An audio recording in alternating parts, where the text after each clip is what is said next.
Hola, yo soy Rubén y esto es El Parche de Odín, el podcast personal de un oftalmólogo en Suecia. Este es el episodio 162 y voy a hablar de mi mentora. Mi mentora, mi maestra, se ha jubilado recientemente, se ha jubilado la semana pasada y quería rendir un pequeño homenaje a mi maestra a través de este podcast, pero sobre todo os quería comentar a vosotros qué es eso de tener un mentor, un maestro, ahora en la medicina, en las especialidades médicas en el siglo XXI. En principio todo el mundo puede entender qué es eso, pues esa persona que ha cuidado de ti, de tu aprendizaje, que te ha enseñado la profesión. Eso se puede entender. En muchas profesiones, en muchos oficios, tienes tu maestro, tu mentor, lo puedes llamar de diferentes maneras. Sin embargo, esto choca o debería chocar a nada que entendamos un poquito cómo funciona o cómo debería funcionar la medicina, la docencia, el aprendizaje de una especialidad médica ahora en el siglo XXI. Porque ahora en el siglo XXI no deberían existir esos maestros como tal o como se entendían hace ya muchas décadas. No se trata de que tú eres de una escuela de medicina o de una escuela en una especialidad concreta, tú aprendes solo lo que te ha enseñado tu maestro y tú vas a hacer lo que has hecho toda la vida, lo que te han enseñado a hacer y luego en tu práctica haces lo mismo de siempre y hay diferentes escuelas y cada uno hace lo que le han enseñado. No debería ser así en esta medicina basada en la evidencia del siglo XXI y también de las últimas décadas del siglo XX. Tú deberías hacer no lo que te han enseñado, que depende de la suerte que tengas con tu mentor, con tu maestro, puede ser más o menos acertado, sino tienes que aprender lo que es mejor para el paciente, lo que dice la ciencia. Y además deberías evolucionar. Tú deberías estar actualizado pues en lo que te van diciendo los artículos científicos, no solo de investigación, sino qué es lo que en la práctica clínica es mejor para tu paciente. Y tienes que ir adaptando y cambiando tu práctica de acuerdo a lo que se va descubriendo que es lo mejor para el paciente. Pues tú antes hacías una cosa, se va descubriendo que otra cosa es mejor y tú te adaptas a lo nuevo que es mejor, no a todo lo nuevo por ser nuevo, sino lo que ha demostrado ser mejor que lo que hacías hasta entonces. Con lo cual, hasta cierto punto, el concepto del maestro, el concepto del mentor, el concepto de las escuelas, este mentor, o en esta región, en este país o en esta región de España o de otros países, se hacen las cosas de esta manera y en otro de otra manera, ¿no? Como si fuera esto, yo qué sé, partidos de fútbol, tú eres del Barcelona y el otro es del Madrid. No tendría que ser así. Teníamos que estar un poco de acuerdo en qué es lo que mejor. Pues todos ir a una, ¿no? Y no ser de escuelas o de mentores. Y sin embargo, existen mentores y es bueno que existan mentores. A pesar de lo que he comentado ahora, de que la educación, la formación y tu práctica tiene que estar basada en otros criterios científicos y no en criterios de esto es lo que he aprendido y esto es lo que me han enseñado, además también nuestra formación, la formación del médico, está arreglada de otra forma. No es como hace ya muchísimos años. Yo no lo viví, ni siquiera mis mentores lo vivieron de esa manera, que bueno, pues tú te pegabas a una persona que tenía prestigio y que tenía más experiencia y que dejaba que tú fueras su mentor, te pegabas a él y durante un tiempo aprendías todo de esa persona, eras su aprendiz, su discípulo, y luego ya después ya te convertías en especialista y realmente pues hacías las cosas pues según te han enseñado esa persona. Ahora no se hace así. Ahora la especialización médica, cuando te aprendes una subespecialidad, está regulado por el sistema MIR.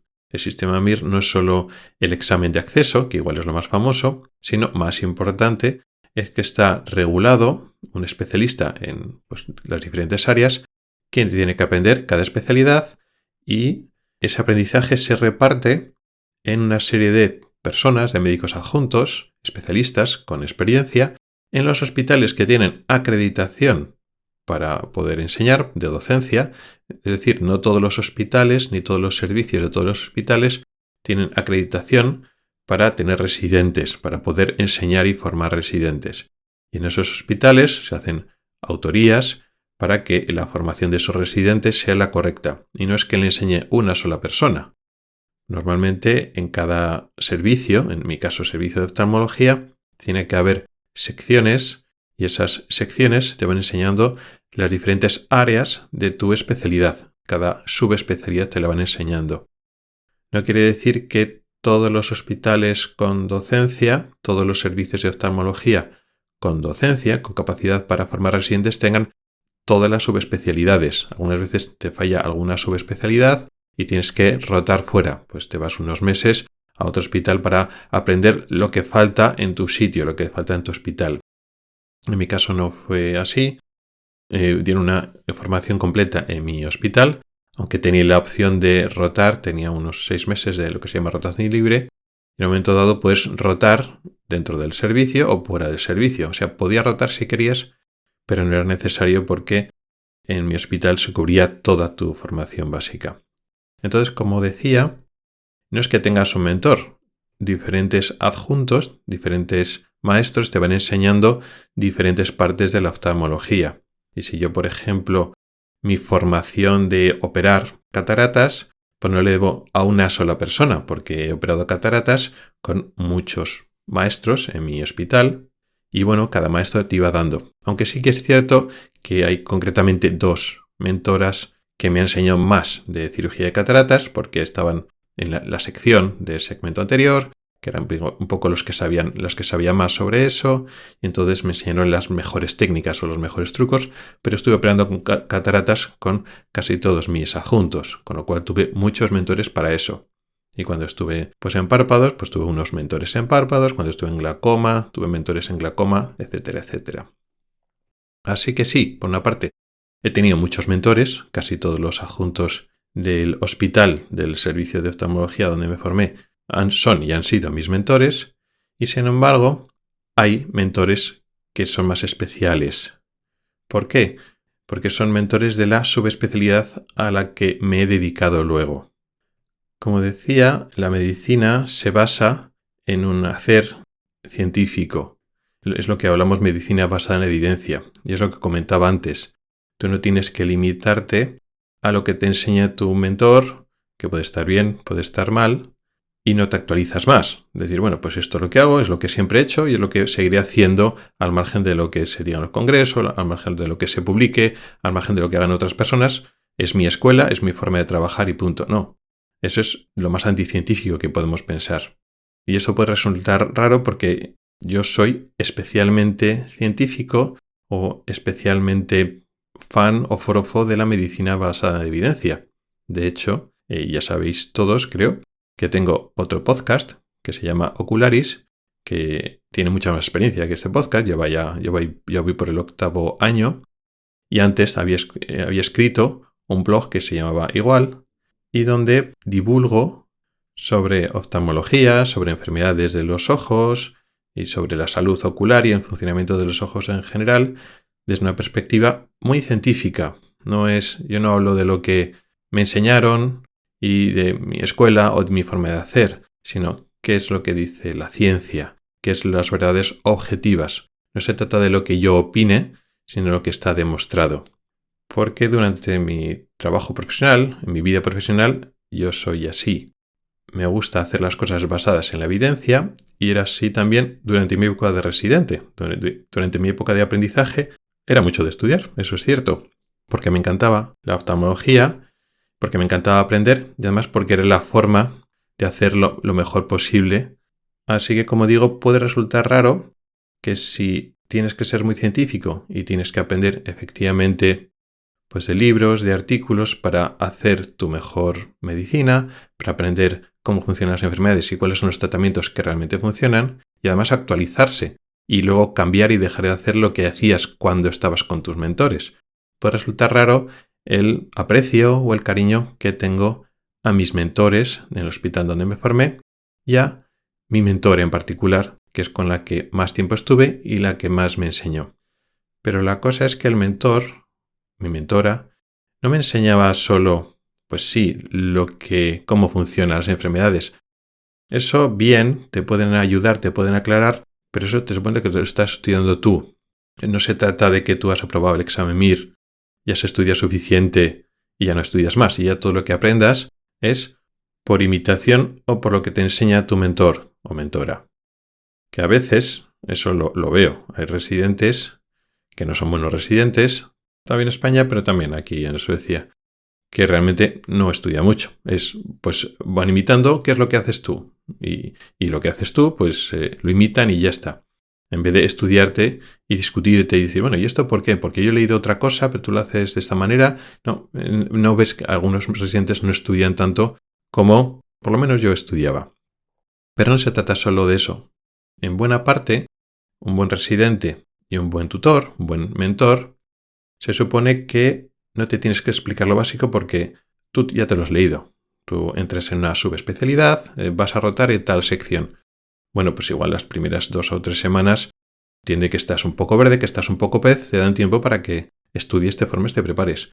Pero se supone que eso te lo estás estudiando en tu casa, tú estudias, y lo que hace el mentor es poner en práctica esos estudios. Eso que estás estudiando en teoría, te lo clarifica y te lo pone en práctica. Y luego después te pone en valor las cosas. Realmente el mentor cumple muchas funciones y no realmente sustituir a una medicina basada en la evidencia. Por lo menos un buen mentor y un buen alumno, un buen residente, no tendrían que hacer eso. En mi caso, la subespecialidad a la que me he dedicado y dedico mi vida, resulta que los libros de docencia, los libros que te enseñaban, en mi época no eran muy claros, te daban mucha información teórica, pero no demasiada información práctica. Al final te quedan muchos conceptos en el aire, no lo llegabas a entender. Luego después cuando estabas con el paciente te explicaban 1000 técnicas diagnósticas, no se usan todas en la consulta, no sabes cuáles son las más importantes, las menos importantes. Y entonces pasar de la teoría, que es fundamental y necesaria para entender la práctica, pero hace falta un paso y ese paso te permite darlo el mentor. Pero no solo eso, más importante que eso es lo que es la práctica clínica. Porque he dicho, la medicina es ciencia, sí, tiene un gran componente científico que es esencial, pero es algo más. Lo que siempre decide que es un arte, sí, es un arte y es una forma de trabajar, es una forma de hacer que tiene que ver mucho con tu mentalidad y tus valores morales. Todo el mundo te dice que hace las cosas para respetar al paciente, porque respeta al paciente y porque intenta hacer lo mejor para él.